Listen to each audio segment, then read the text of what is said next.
मैं हिंदी में स्पीच के लिए जो है Syed Razaur Rahman B.Ed first semester के तालिब इल्म है, उनको दावत देता हूँ कि वो आएँ और अपने जो है स्पीच हिंदी में पेश करें।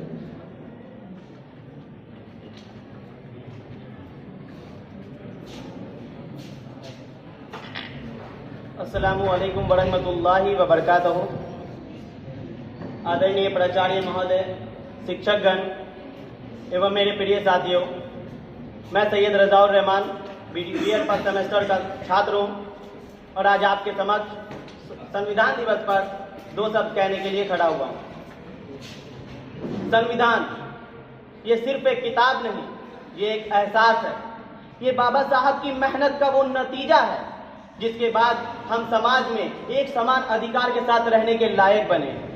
बाबा साहब ने संविधान को इस तरीके से बनाया था जिस तरीके से एक चिड़िया अपने घोंसले को बनाती है, जिस तरीके से चिड़िया हर अपने तिनके को हर तरफ से ढूंढ ढूंढ कर लाकर सजाती है, अपने घोंसले को बनाती है और उसके बाद उसके बच्चे जो रहते हैं वो आराम से बेफिक्र होकर उसमें रहते हैं। उस तरीके से बाबा साहब ने हर देश से कहीं कहीं से संविधान को लाया और जोड़कर संविधान को इस तरीके से सजाया और अपनी पूरी मेहनत के साथ 2 वर्ष 11 महीने और 18 दिन देने के बाद 17 से 18 दिन देने के बाद उसको तैयार किया और उसके बाद हम भारत के लोग एक समान अधिकार के साथ बेफिक्र होकर इस समाज में रह सकते हैं।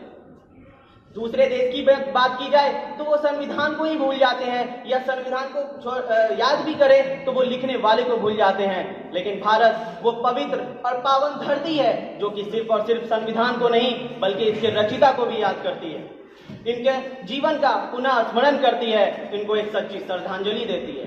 क्योंकि ये कोई आम पुरुष नहीं थे, ये एक सिद्धि पुरुष थे। ये उन्होंने नहीं कहा और ना ही उनके काल में शायद किसी ने कहा होगा, लेकिन हम आज जब संविधान को पढ़ते हैं और देखते हैं और समझते हैं तो सच में ये किसी आम आदमी का लिखा हुआ नहीं है, ये एक सिद्धि पुरुष ही थे जो संविधान को लिखने के काबिल थे और संविधान को लिखकर हमारे लिए गए और आज हम एक समान अधिकार के साथ इस समाज में रह पा रहे हैं।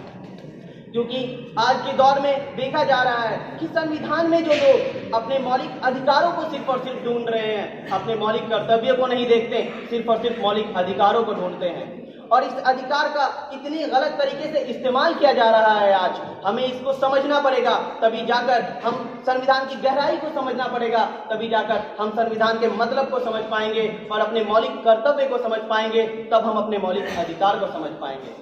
क्योंकि संविधान ही एक ऐसी ताकत है जो कि हमारी शासन व्यवस्था में, लोगों में और सरकार में तालमेल बैठाने की ताकत रखता है। संविधान ही वो ताकत है जो कि समाज में धर्मनिरपेक्षता की भावना ला सकता है।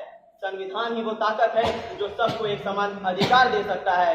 संविधान ही वो ताकत है जो हर आदमी को स्वतंत्रता के साथ इस समाज में रहने की ताकत दे सकता है। संविधान ही वो चीज है जो कि आज लोकतंत्र की गरिमा को, जो कि कहीं ना कहीं खतरे में नजर आ रही है, उसको दूर करने की काबिलियत रखता है।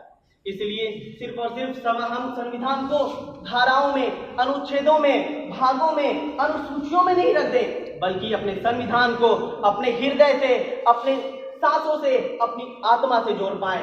तब जाकर जो भगत सिंह फांसी देते वक्त भारत का जो सपना देखे थे, जवाहरलाल नेहरू, मौलाना आजाद और महात्मा गांधी ने आजादी के वक्त जिस भारत का सपना देखा था, बाबा साहब ने संविधान लिखते वक्त जिस भारत का सपना देखा था, उस भारत का निर्माण कर पाएंगे। क्योंकि आज संविधान की गरिमा को कहीं ना कहीं ठेस पहुंच रही है, तभी हमको आज लोकतंत्र खतरे में नजर आ रहा है। और ये सिर्फ और सिर्फ हमारा दायित्व है, हमारा कर्तव्य है कि हम संविधान को बचाएं, क्योंकि संविधान बचेगा तभी हमारा देश बचेगा। अंत में 2 लाइन के 2 पंक्ति के साथ मैं अपने भाषण को खत्म करना चाहूंगा। दर्जनों भाषा, सैकड़ों विधि, हजारों विधान है और इन सभी को जो जोड़ कर रखे वही संविधान। धन्यवाद। जय हिंद। शुक्रिया बहुत बहुत।